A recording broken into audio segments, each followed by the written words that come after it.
Movie के शुरुआत में हम देखते हैं कि सबीना नाम की एक लड़की को जबरदस्ती एक हॉस्पिटल में लाया जाता है। दरअसल इसे एक मानसिक बीमारी है जिसमें वो अपने इमोशंस कंट्रोल नहीं कर पाती। उसे गुस्सा आना, हंसना, रोना, घबराना सब कुछ एक साथ हो जाता है। इसीलिए उसको इस हॉस्पिटल में लाया गया है और उसका इलाज यहाँ पर डॉक्टर कार्ल जुंग करेंगे। वो उस पर टॉकिंग मेथड का इस्तेमाल करना चाहते हैं। टॉकिंग मेथड के जरिए वो उसके अतीत की चीजों को बाहर निकालेंगे जो कि उसके अनकॉन्शियस माइंड में है। और इस मेथड को इमोशनल रिलीफ भी कहा जाता है, क्योंकि जब पेशेंट को घटना याद आती है तो इमोशनली उसको बहुत रिलीफ मिलता है, जिससे वो इस मानसिक बीमारी से बाहर आ सकती है। दरअसल ये पूरी की पूरी थ्योरी सिगमंड फ्रॉइड की है, लेकिन ये सिर्फ एक थ्योरी थी। इसीलिए दुनिया का कोई भी डॉक्टर इस मेथड को अपने पेशेंट्स के ऊपर इस्तेमाल नहीं करता, बल्कि सभी डॉक्टर अपने पेशेंट्स के ऊपर शॉक थेरेपी का इस्तेमाल करते हैं। लेकिन डॉक्टर कार्ल ये मेथड सबीना के ऊपर इस्तेमाल करना शुरू करते हैं और उसके सेशन के दौरान वो उसके पीछे बैठते हैं ताकि वो अपनी अतीत की गहराइयों में जाए तो वो उनकी वजह से डिस्ट्रैक्ट ना हो। असल में डॉक्टर कार्ल ये जानना चाहते हैं कि उसको ये मानसिक बीमारी क्यों हुई। अब वो उससे कई सवाल पूछते हैं, जिसके बाद डॉक्टर कार्ल को पता चलता है कि सबीना को ये मानसिक बीमारी उसके पिता की वजह से हुआ है। दरअसल सबीना जब मात्र 5 साल की थी तब उसकी जरा सी गलती के लिए उसके पिता उसको कपड़े उतारकर बहुत बुरी तरह से पीटते थे, जिसकी वजह से उसको काफी गुस्सा और रोना आया था। लेकिन ऐसा कई बार करने के बाद उसका सबकॉन्शियस माइंड इस तरह की सजा से एक्साइट होता था और उसको खुशी मिलती थी। इसीलिए बहुत छोटी उम्र से ही वो फिजिकल इंटीमेसी की ओर बढ़ने लगी। फिर जैसे जैसे वो बड़ी होती गई उसके पिता उसको सजा देते गए, जिसकी वजह से उसके दिमाग पर बहुत गहरा असर पड़ा और उसको ये मानसिक बीमारी हो गई। अब डॉक्टर कार्ल के इस ट्रीटमेंट से वो धीरे धीरे ठीक होने लगती है और वो पहले से काफी बेहतर हो जाती है और साथ ही वो बहुत ज्यादा पढ़ी लिखी भी होती है। इसीलिए डॉक्टर अपने काम में उसकी मदद लेना शुरू कर देते हैं और सबीना पेशेंट्स की रिपोर्ट चेक करके डॉक्टर को अपना राय देती है। और अब क्योंकि डॉक्टर कार्ल ने टॉकिंग मेथड से सबीना को काफी हद तक ठीक कर दिया था, इसीलिए अब वो दूसरे पेशेंट्स के ऊपर भी इसी टॉकिंग मेथड का इस्तेमाल करने लगते हैं। उसके बाद 2 साल बीत जाते हैं और अब डॉक्टर कार्ल पहली बार अपनी पत्नी के साथ सिगमंड फ्रॉइड से मिलने उनके घर जाते हैं, जिसने टॉकिंग मेथड की थ्योरी लिखी थी। फिर वो दोनों काफी घंटों तक एक दूसरे से बात करते हैं और काफी घंटों की डीप डिस्कशन के बाद डॉक्टर कार्ल को पता चलता है कि डॉक्टर सिगमंड फ्रॉइड के विचार उनसे पूरी तरह से अलग है। वो दूसरों की बात मानने के लिए बिल्कुल भी तैयार नहीं है, बल्कि वो दूसरों को अपनी बातों से प्रभावित करने की कोशिश करते हैं। इसके बाद हम देखते हैं कि सबीना बार बार डॉक्टर कार्ल से मिलती है। अब वो भी एक साइकियाट्रिस्ट बनना चाहती है, लेकिन बार बार मुलाकातों में उसे पता ही नहीं चलता कि वो डॉक्टर कार्ल की तरफ अट्रैक्ट हो गई है। फिर वो अपने दिमाग में बहुत सारी फैंटेसीज डॉक्टर कार्ल के साथ इमेजिन करती हैं।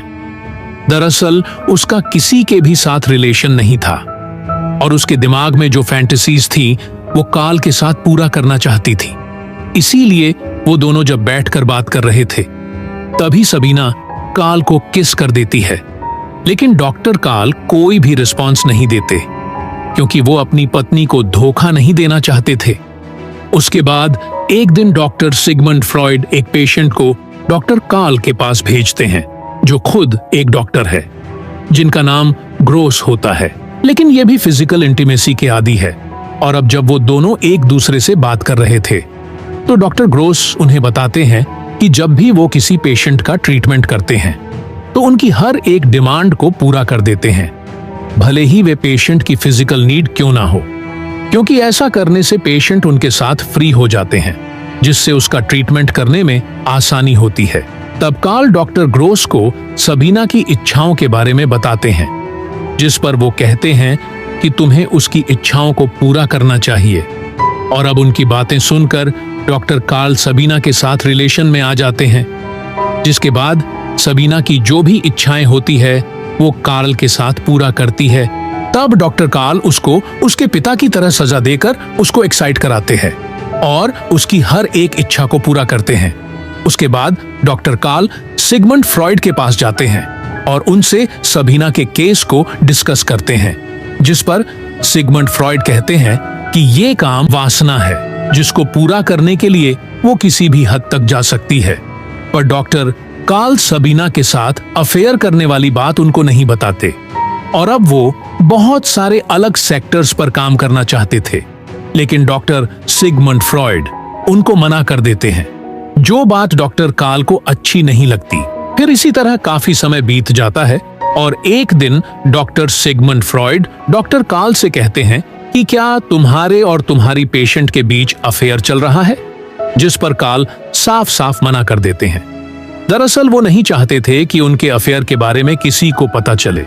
तब डॉक्टर सिगमंड फ्रॉइड कहते हैं कि कोई अनजान लड़की ने मुझे लेटर भेजा था कि उसका तुम्हारे साथ अफेयर चल रहा है, जिसे सुनने के बाद डॉक्टर कार्ल सबीना के पास जाते हैं और उससे ब्रेकअप कर लेते हैं, जिसके बाद एक बार फिर से सबीना मेंटली वीक होना शुरू हो जाती है और उसे अपनी मेडिकल की पढ़ाई पूरी करने के लिए किसी की मदद चाहिए थी। इसीलिए वो डॉक्टर सिगमंड फ्रॉइड को एक लेटर लिखती है, जिसमें वो अपनी और कार्ल के अफेयर के बारे में भी लिखती है, जिसके बाद सिगमंड फ्रॉइड कार्ल से दोबारा कंफर्म करते हैं। तब डॉक्टर कार्ल दोबारा से उनको मना कर देते हैं। उसके बाद सिगमंड फ्रॉइड सबीना को एक लेटर लिखते हैं और उसे अपना अपॉइंटमेंट नहीं देते, जिसे देखने के बाद सबीना को काफी बुरा लगता है। फिर वो डॉक्टर कार्ल से मिलने जाती है और उन्हें कहती है कि तुम्हें हमारे बारे में सिगमंड फ्रॉइड को बताना होगा, क्योंकि मुझे अपनी पढ़ाई में उनकी मदद चाहिए। अगर मैं चाहती तो तुम्हें बदनाम कर सकती थी, लेकिन मैंने ऐसा नहीं किया। दरअसल सबीना इनडायरेक्टली कार्ल को धमकी दे रही थी। तब ये सुनकर डॉक्टर कार्ल को उसकी बात माननी पड़ती है और वो सिगमंड फ्रॉइड के लिए एक लेटर लिखते हैं, जिसमें वो सब कुछ सच बता देते हैं, जिसे जानने के बाद सिगमंड फ्रॉइड सबीना को अपॉइंटमेंट दे देते हैं। अब इस लेटर की बात कार्ल की पत्नी को भी पता चल जाता है। फिर इसी तरह कुछ और साल गुजर जाते हैं और एक दिन सिगमंड फ्रॉइड और कार्ल अपनी टीम को लेकर अमेरिका जाते हैं ताकि दुनिया को इस साइको एनालिसिस के बारे में बताया जा सके। लेकिन जब इस बारे में मीटिंग हो रही होती है तो कार्ल और सिगमंड फ्रॉइड के बीच काफी आर्ग्यूमेंट्स होते हैं, क्योंकि हर एक पॉइंट में ये दोनों अलग अलग तरह से सोचते थे। इसीलिए यहां से उन दोनों के रास्ते अलग अलग हो जाते हैं। दरअसल डॉक्टर कार्ल सिर्फ अपने पेशेंट का इलाज नहीं करना चाहते थे, बल्कि वो उन्हें सोचने की फ्रीडम भी देना चाहते थे, ताकि वो अपने फ्यूचर में कुछ भी अच्छा कर सके, जिस तरह से उन्होंने सबीना के केस में किया था। लेकिन डॉक्टर सिगमंड फ्रॉइड पूरी तरह से अलग सोचते हैं। वो इस बीमारी के इलाज को और भी ज्यादा डेवलप करना चाहते हैं और पेशेंट के ठीक होने के बाद उन्हें उससे कोई मतलब नहीं होता। और अब क्योंकि डॉक्टर सिगमंड फ्रॉइड और कार्ल के बीच कोई बातचीत नहीं होती, इसीलिए कार्ल का मानसिक संतुलन बिगड़ जाता है और उनके सोचने की शक्ति भी कमजोर हो जाती है और वो एक बार फिर से सबीना के साथ अफेयर शुरू करना चाहते हैं। लेकिन अब सबीना ने फैसला कर लिया था कि वो दूसरे शहर शिफ्ट हो जाएगी, क्योंकि वो जानती थी कि डॉक्टर कार्ल अपनी पत्नी को नहीं छोड़ेंगे। इसका मतलब ये है कि उनके रिश्ते का कोई फ्यूचर नहीं है।